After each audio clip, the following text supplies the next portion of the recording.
काल आपण ज्या बाकीच्या गोष्टी बघितल्या, आता पुढच्या गोष्टी बघूयात. Report writing. मग रिपोर्ट रायटिंग बघा, ट्री प्लांटेशन प्रोग्राम याबद्दल आपल्याला काय करायची आहे, रिपोर्ट रायटिंग लिहायची आहे. ट्री प्लांटेशन प्रोग्राम लॉन्च केला गेला आहे. कोणी? Reported by your good name. तुमचं नाव इथे लिहा, कोणी रिपोर्ट केलं आहे. ओके. युअर एरिया नेम म्हणजे इथे तुम्ही तुमच्या एरियाचं नाव लिहिणार. म्हणजे तुम्हाला इथे नाशिक लिहायचं आहे. येतं आहे का लक्षात? इथे तुम्ही नाशिक लिहिणार, इथे तुमचं नाव लिहिणार, कॉमा करून इथे डेट लिहिली आहे. इथे 2021 लिहिणार. ठीक आहे. Our school launched on an extensive plantation programme. अति महत्त्वाचा असा ट्री प्लांटेशन प्रोग्राम आपल्या स्कूलमध्ये काय केलेला आहे, अरेंज केलेला आहे, लॉन्च केलेला आहे. On the occasion of world environment day. World environment day जागतिक पर्यावरण दिवस. In different parts of our locality. आपल्या नाशिकमधल्या डिफरंट पार्ट्समध्ये आपण काय केलेलं आहे, तर लॉन्च केला आहे हा programme, tree plantation programme. Okay. The students and teachers selected the empty places. Student आणि टीचर्सनी काय सिलेक्ट केले आहेत, काही रिकामे places, empty places and the road side to plant saplings in a well organised way. Road sides, हे बघा इथे माझं स्पेलिंग चुकलं आहे. इथे साईड्सचं स्पेलिंग कसं काय पाहिजे होतं, रोड ROAD रोड आणि हा SIDES रोड साईड्स असं पाहिजे होतं. स्कूलच्या स्टुडंट्स आणि टीचर्स यांनी मिळून काय केलं आहे, तर रोड साईडला आणि एम्प्टी प्लेसेसला शोधून काढलं आहे, जिथे आपण काय करणार आहोत, to plant saplings in a very well organised way. अगदी व्यवस्थितपणे तिथे झाडं लावण्याची तयारी केलेली आहे. झाडं म्हणजेच रोपं, सॅपलिंग्स लावण्याची इथे तयारी केलेली आहे. ठीक आहे. पुढे बघा. चला. The saplings were supplied by local municipality corporation. Local municipal corporation म्हटलं असतं तरी चाललं असतं, म्युन्सिपाल्टी लिहिण्याची गरज नव्हती. एक तर लोकल म्युन्सिपाल्टी लिहा, नाही तर लोकल म्युन्सिपल कॉर्पोरेशन असं लिहा. In order to restore eco balance of the afforestation drive. Afforestation drive म्हणजे काय, तर आपल्या या चळवळीमध्ये आपल्याला कोण मदत करणार आहे, म्युन्सिपल कॉर्पोरेशन मदत करणार आहे. कशासाठी, to restore eco balance. Eco balance म्हणजे आपल्या पर्यावरणाचा जो बॅलन्स आहे तो मेंटेन करण्यासाठी इथे आपण ही चळवळ केलेली आहे. सुरुवात was taken with a seriousness. आणि खूपच सिरियसनेसने आपण हे सगळे काम हातात घेतलेले आहेत. Anyway participants were highly enthusiastic. सगळे काही पार्टिसिपेंट जे आहेत ते अति प्रमाणामध्ये एन्थुझियास्टिक आहेत, उत्साही आहेत. To make it a big success. एक मोठं यश मिळवण्यासाठी सगळेजण उत्साही आहेत. ओके. त्याच्या पुढे काय म्हटलंय बघा,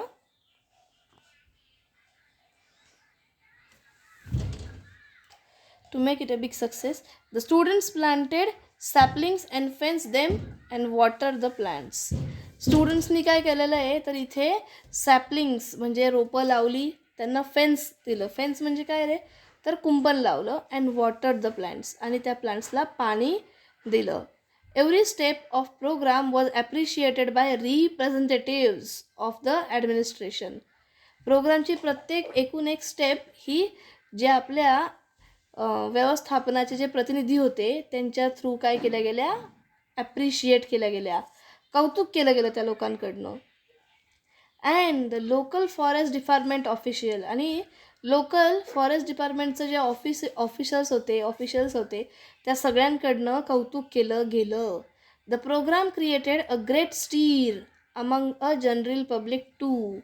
प्रोग्राममुळे जनरल पब्लिक म्हणजे सर्व लोकांमध्ये, सर्वसामान्य लोकांमध्ये सुद्धा काय झाली होती, तर या गोष्टीची वाच्यता झाली होती किंवा मग ही गोष्ट सगळीकडे पसरली होती. लोकांना प्रोत्साहन देणारी ही गोष्ट होती. At the end of the programme the school held a seminar to observe the world environment day.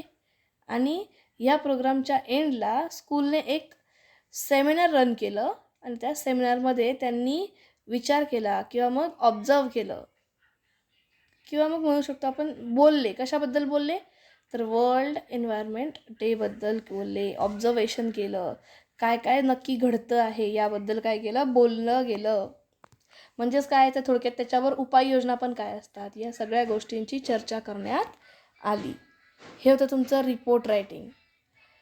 Report writing म्हणजे काय थोडक्यात, कुठे काहीतरी कार्यक्रम घडला आणि त्या कार्यक्रमाबद्दल हा न्यूज रिपोर्टर काय करतोय, रिपोर्ट देतो आहे. ओके, इथे तुम्हाला माहिती आहे ना, इथे तुमचं नाव, तुमच्या एरियाचं नाव लिहायचं, इथे तुमचं नाव लिहायचं. आलं का लक्षात? चला पुढे. नेक्स्ट आपला क्वेश्चन होता इंटरव्ह्यू क्वेश्चन. इंटरव्ह्यू क्वेश्चन्स, हा जो इंटरव्ह्यू क्वेश्चन आहे ना, हा तुमच्याकडे आहे. मी तुम्हाला ज्या नोट्स दिलेल्या आहेत ना आधीच, त्या नोट्समध्ये हा इंटरव्ह्यू क्वेश्चन आहे. ओके, पण तरीसुद्धा मी एक इंटरनेटवरनं कॉपी केलेत काही क्वेश्चन्स. बघा मग. तुम्हाला आठवतं का आपलं would you mind if I ask you some questions about your life, field and profession? आठवतं का ते क्वेश्चन्स? तेच क्वेश्चन्स इथे तुम्ही कॉपी पेस्ट केले तरीसुद्धा चालतील.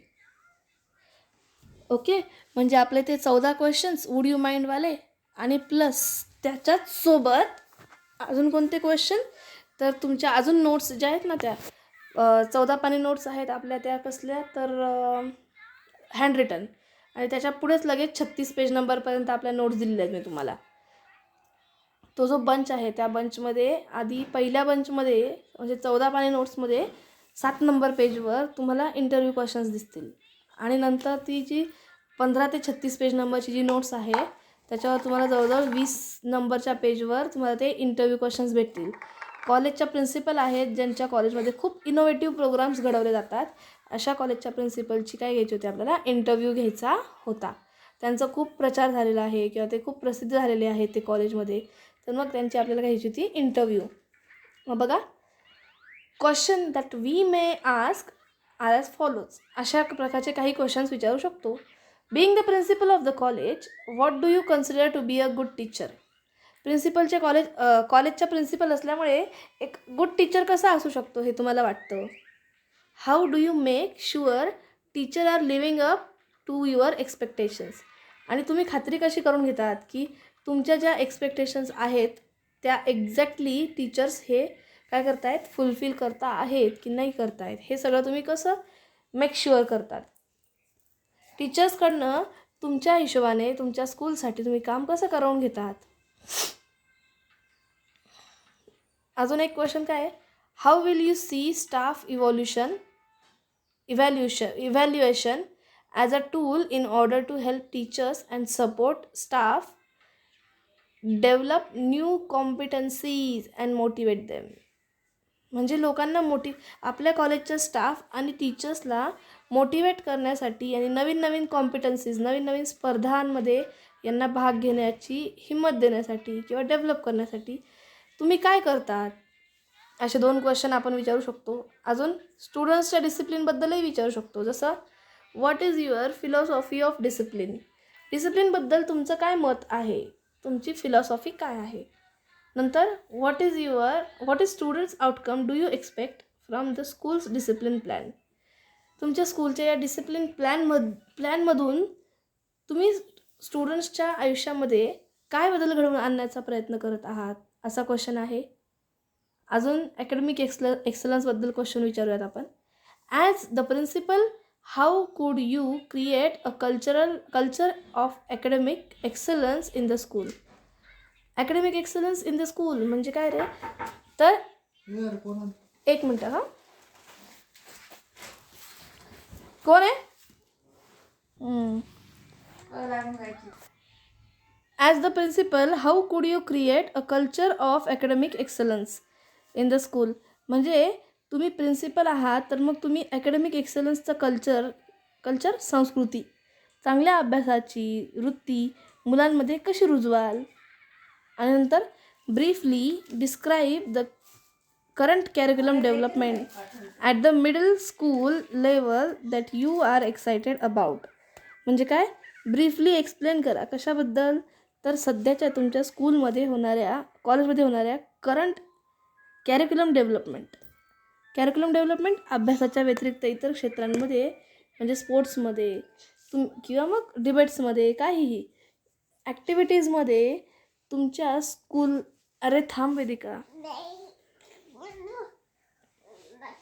तुमच्या स्कूलमधून काही करंट ॲक्टिव्हिटीज आहेत का त्या आम्हाला सांगू शकतात का. त्याच्यानंतर extra curricular activities. What extra curricular activities would you like to be involve in. तुम्हाला काय वाटतं तुमच्या कॉलेजमधले लोक कोणत्या कोणत्या एक्स्ट्रा करिक्युलर ॲक्टिव्हिटीजमध्ये इन्वॉल्व व्हायला हवे.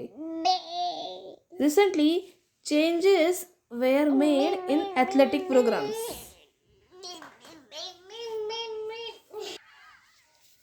पुढे recently changes were made in athletic programmes म्हणजे आत्ताच्या काळामध्ये ॲथलेटिक प्रोग्राम्समध्ये बरेचसे चेंजेस झालेले आहेत. To address systemic issues in the athletic programs. What specially would you do to take this new approach to a higher level? म्हणजे आत्ता जे ॲथलेटिक प्रोग्राम्समध्ये जे नवीन सिस्टमॅटिक चेंजेस झालेले आहेत याच्याबद्दल तुम्हाला काय वाटतं. तुम्ही कसे याच्यामध्ये काय करू शकतात भाग घेऊ शकतात किंवा यामध्ये इम्प्रूव्हमेंट्स कसे करू शकतात असं त्यांनी विचारलं आहे. हे होते काही क्वेश्चन्स. एवढे अवघड क्वेश्चन्स तुम्ही लिहिलंच पाहिजे असं नाही आहे. तुम्हाला आठवतं का आपण आपल्या नोट्समध्ये जे क्वेश्चन्स केले होते बस ते क्वेश्चन्स जरी कॉपी पेस्ट मारले इथे तरीसुद्धा चालणार आहे. जसा पहिला क्वेश्चन काय होता आठवा बरं. पहिला क्वेश्चन होता would you mind if I ask you some questions about your life field and profession. आठवतं का तुम्हाला ते क्वेश्चन्स. आपल्याला ते क्वेश्चन्स इथे कॉपी पेस्ट मारायचे आहेत. त्या क्वेश्चन्समध्ये फक्त थोडे चेंजेस करणार आपण. ओके. त्यानंतर नेक्स्ट होता फादर्स डेचं स्पीच.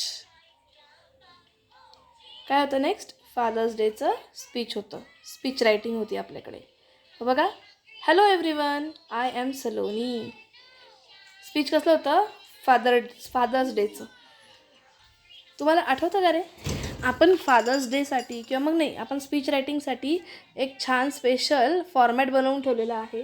बस तोच फॉर्मॅट तुम्हाला इथे कॉपी पेस्ट करायचा आहे आणि त्याच्यामध्ये एखादा पॅराग्राफ याच्यातला ॲड करायचा म्हणजे आपल्याकडे काय बनेल हे फादर्स डेचं स्पीच बनेल. आलं लक्षात. म्हणजे आपण काय करणार तर फादर्स डेचं स्पीच लिहिणार आहोत पण ते कसं तर आपल्या स्पीचला लिहून जसं आपण लिहितो बघा respected principal sir honourable chief guest and last but not the least all my dear friends today I heartily welcome to one and all आता on this occasion of the father's day I would like to say few words on the topic given to me that Father's Day. आणि मग तुम्ही त्याच्यावर काय कराल paragraph लिहाल है ना. मग फादर्स डेबद्दल तुम्ही हे स्पीच वापरून काय करू शकतात पूर्ण स्पीच लिहू शकतात. आपल्या नोट्समधलं स्पीच रायटिंगची जे फॉर्मॅट आहे तो आणि त्याच्यामध्ये यातल्या काही लाईन्स असं तुम्ही फादर्स डेचं स्पीच लिहू शकतात. Everyone I am Saloni. Hello everyone I am Saloni. मी कोण आहे सलोनी आहे. I am presenting you my views on the father's day. ती म्हणते की I am presenting you the views on the father's day. हिचे व्ह्यूज ना हिची मतं येत आहे का लक्षात. आपण इथे काय म्हटलं होतो आपल्या स्पीचमध्ये I would like to say few words on the topic given to me that is father's day. Father's day या टॉपिकवर मी काय करू इच्छिते तुम्हाला काही शब्द बोलू इच्छिते. This is aimed at educating people on the role of father. तिने काय लिहिलं आहे बघा हे स्पीच मी स्पेशली कोणासाठी लिहिलं आहे educating the people on the role of father. लोकांना समजून सांगायचं आहे मला की पप्पांचा रोल कसा असतो. The role of father who may always believes in you. जे नेहमी जे नेहमी तुमच्यावर विश्वास ठेवतात. Which is very important for all of us. जी गोष्ट आपल्यासाठी खरंच खूप इम्पॉर्टंट आहे आपल्या घरच्यांचा विश्वास. A father may describe in a various ways. पप्पा हे आपण वेगवेगळ्या पद्धतीने एक्सप्लेन करून सांगू शकतो की काय असतात खरं तर वडील ही इज द प्रोव्हायडर. ते काय असतात, आपल्याला सगळ्या गोष्टी पुरवणारे असतात. He is the protector. ते आपल्याला सगळ्या गोष्टींपासून प्रोटेक्ट करून ठेवतात. He is the saviour. Saviour, कोणतीही आपत्ती आली तर त्यातून ते आपल्याला वाचवतात. अँड द क्रिएटर, आणि ते काय असतात, क्रिएटर असतात. क्रिएटर असतात सगळ्या संधी निर्माण करणारे असतात. And everything you can think of. तुम्हाला ज्या गोष्टी तुम्ही विचार करू शकतात अशा सगळ्या गोष्टींसाठी ते काय असतात, आपले वडील असतात. Somewhere I have read pop John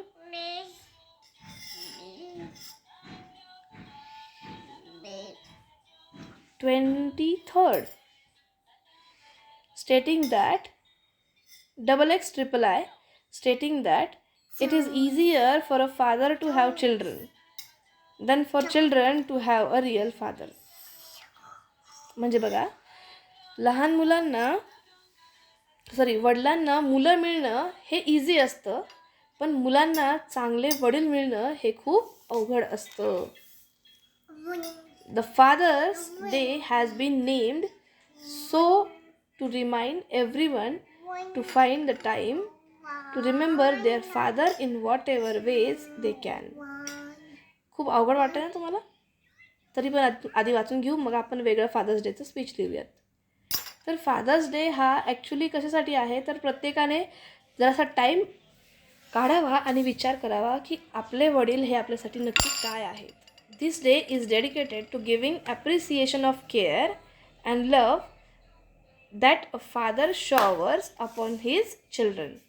वडील जे प्रेम आणि माया, केअर, काळजी ही आपल्या मुलांवर काय करतात, शॉवर करतात. जसं पाऊस कसा वर्षाव करतात तसं सेम ते आपल्या मुलांवर प्रेमाचा जो वर्षाव करतात त्याबद्दल आपल्याला त्यांना काय द्यायचं आहे, ॲप्रिसिएशन द्यायचं आहे.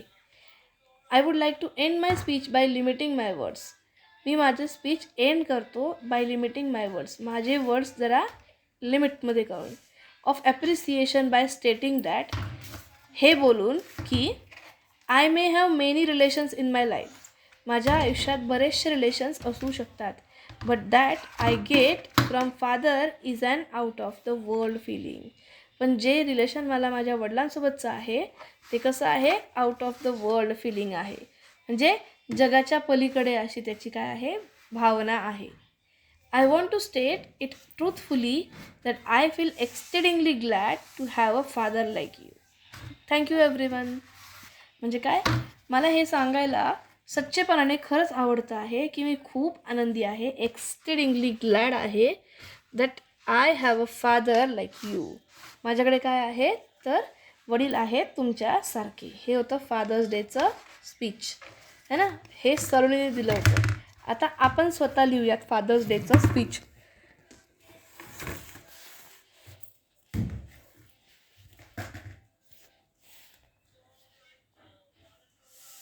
नाही,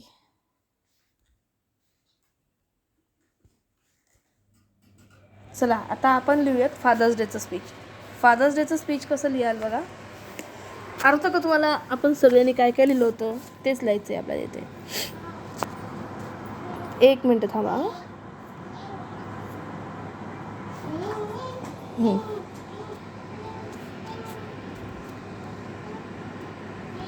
respected principal sir, HONOURABLE, honorable chief guest,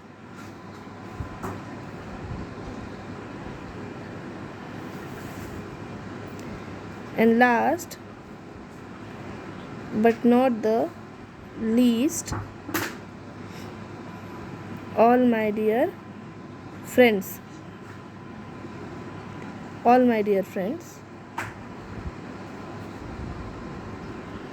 I heartily welcome to one and all on this occasion.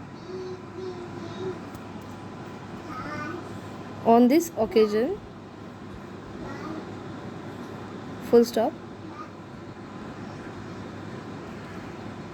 Today I would like to say few words on the topic given to me.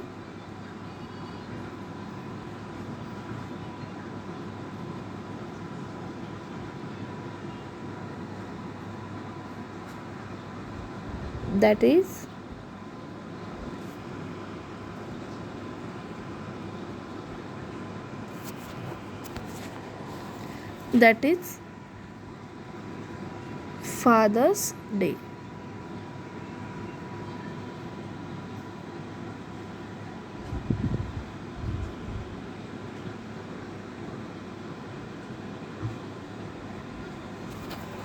आणि मग आपण काय करणार, अजून आपला पुढचा paragraph लिहिणार. हे फादर्स डेचं स्पीच लिहिते. ओके, आपण नंतर आपण त्याच्यातनंही लाईन्स कॉपी करू शकतो. थांबा हां, हे होतं आपलं फादर्स डेचं स्पीच, है ना.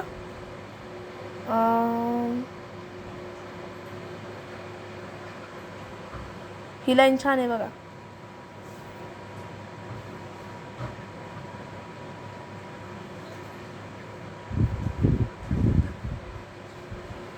कॉपी आणि इथे paste.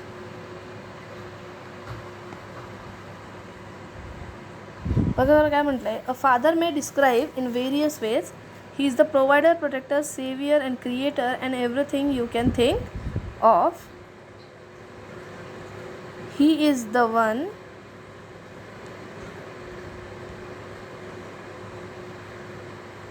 who trust you, who support you.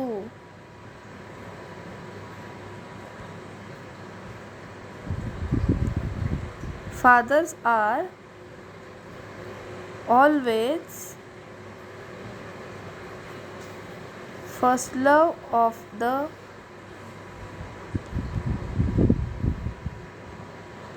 children, and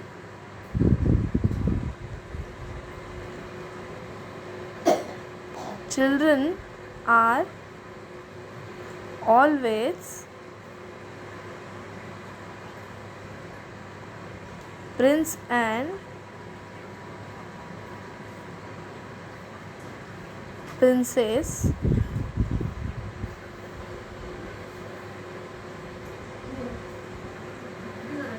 prince and princess for him. अजून काय लिहू शकतो की आम्ही आमच्या आईवडिलांसाठी काय आहोत, प्रिन्सेस आहोत, प्रिन्सिपल आहोत, प्रिन्स आणि प्रिन्सेस आहोत. Okay, this is the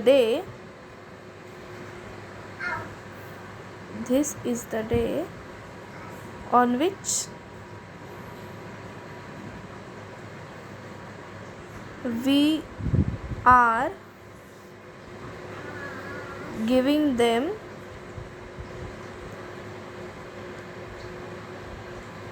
appreciation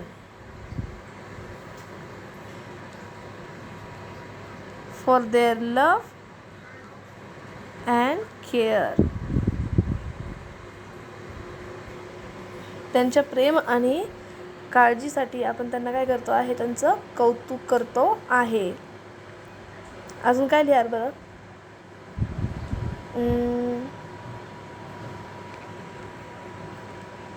And yes,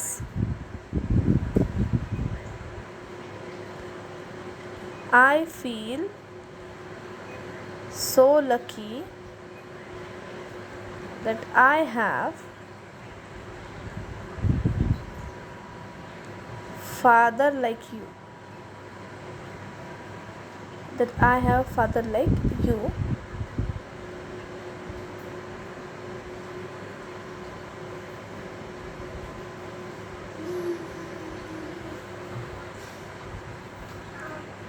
By saying these few words,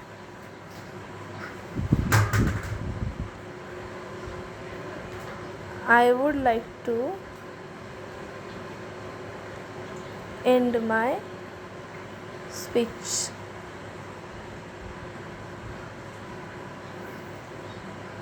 Thank you. Full stop. बघा, हे होतं तुमचं speech on the father's day. See here, हे होतं तुमचं speech on the father's day.